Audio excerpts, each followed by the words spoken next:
So let's jump in. Want to make sure Yep. that we're all on the same page and set the stage here with what you see as company culture and maybe how you defined it at Starbucks. Sure, sure. And some of this is going to be a little bit of mixture of my personal opinion and perspective and experience. So I just want to say that as a caveat. Some of it obviously is going to be representative of the work that Starbucks has done over the years that I've been a beneficiary of. So it's going to be a little bit of a mix of the both. But I appreciate the question because I think culture, with all the books, we've all read all the different experts about what culture is and what culture is, and to me it's not an esoteric notion whatsoever at all. And in fact, the definition that I love the most is from kind of the pioneer of modern anthropology named Franz Boas. You guys may know him, but really, and I'm going to read this to make sure I get his words right, and then I'm going to put it into my own language, which is: culture is the community of emotional life that arises out of our everyday habits.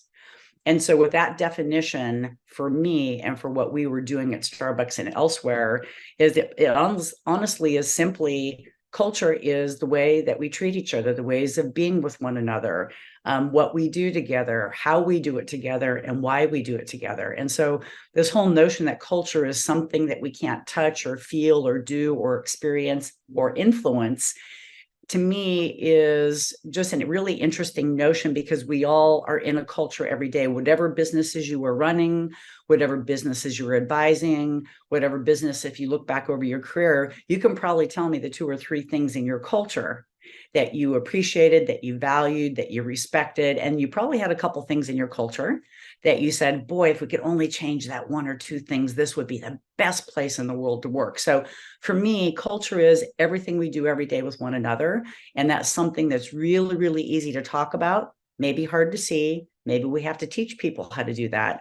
But it's not this esoteric notion that we don't know what culture is, or we have to make it complicated or hard, or it is what it is. It's how we live our life with each other every day.